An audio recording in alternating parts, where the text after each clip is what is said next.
Halo teman-teman, pernahkah kalian berpikir dari apa sebenarnya tubuh kita tersusun? Mengapa kita bisa tumbuh tinggi, menyembuhkan luka, dan memiliki warna mata yang mirip dengan orang tua kita?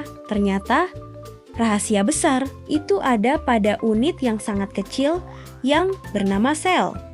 Di video kali ini, kita akan mengupas tuntas rahasia kehidupan dengan mempelajari pengertian sel, bagian-bagiannya, serta fungsi hebatnya bagi kehidupan kita sehari-hari.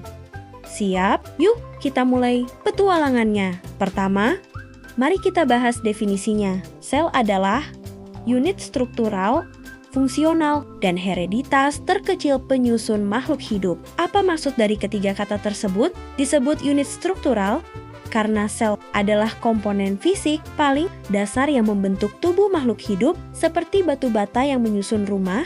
Disebut unit fungsional karena di dalam sel inilah semua proses kehidupan seperti bernapas, mengolah nutrisi, dan menghasilkan energi sebenarnya terjadi. Dan disebut unit hereditas karena sel membawa materi genetik yang mewariskan sifat-sifat fisik dari orang tua kepada anaknya. Berdasarkan jumlah selnya, makhluk hidup dibagi menjadi dua kelompok.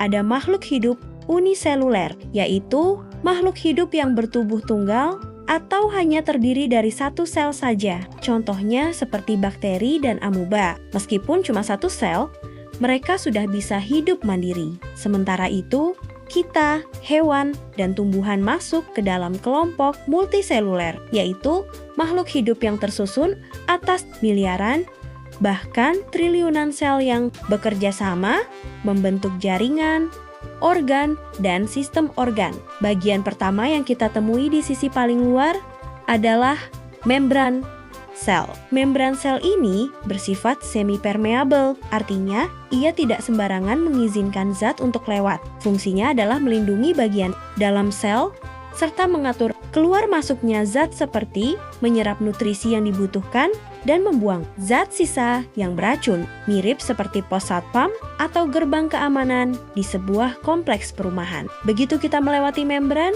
kita akan masuk ke dalam sitoplasma. Sitoplasma adalah cairan kental seperti jeli yang mengisi seluruh rongga sel. Sitoplasma ini sangat penting karena berfungsi sebagai tempat mengapungnya organel-organel sel, sekaligus menjadi tempat berlangsungnya berbagai reaksi kimia, metabolisme sel agar sel tetap hidup. Di pusat kota sel ini ada bangunan paling besar dan penting, yaitu nukleus atau inti sel.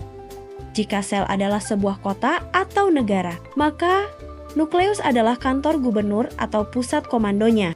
Nukleus berfungsi mengendalikan seluruh aktivitas sel. Selain itu, di dalam nukleus terdapat nukleolus dan materi genetik berupa DNA yang menyimpan cetak biru atau instruksi lengkap tentang bagaimana tubuh kita harus bekerja dan berkembang.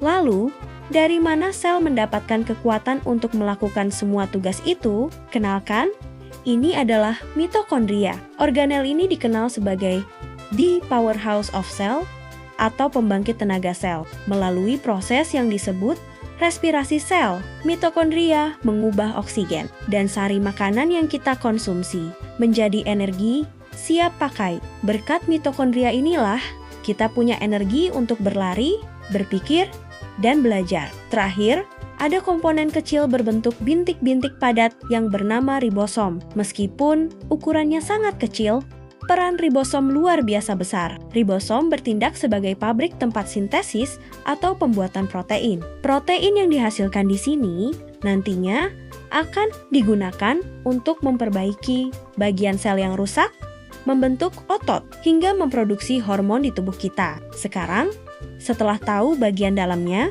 mari kita cari tahu kenapa fisik hewan dan tumbuhan bisa sangat berbeda. Jawabannya ada pada perbedaan struktur sel mereka. Yuk, kita bandingkan side by side. Pertama, sel tumbuhan memiliki dinding sel di luar membran selnya. Dinding sel ini bersifat kaku dan keras. Itulah alasan mengapa batang pohon bisa berdiri tegak dan keras jika disentuh. Sedangkan tubuh hewan dan manusia cenderung lunak dan fleksibel karena tidak punya dinding sel. Kedua, sel tumbuhan memiliki kloroplas.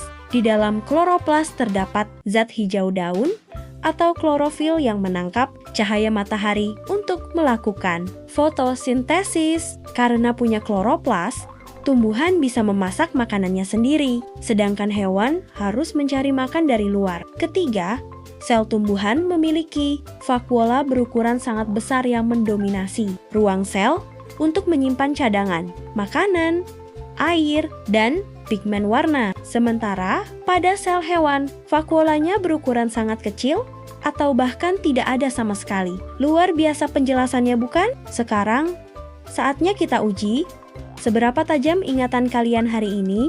Yuk, langsung kita mulai kuisnya. Soal nomor 1.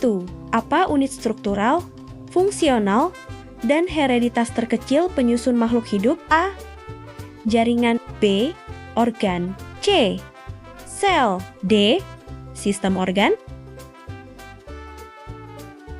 Waktunya habis. Jawaban yang tepat adalah C. Sel. Soal nomor 2. Organel manakah yang bertugas sebagai pembangkit tenaga sel untuk menghasilkan energi? A. Ribosom. B. Mitokondria. C. Nukleus. D. Vakuola. Tepat sekali. Jawabannya adalah B. Mitokondria.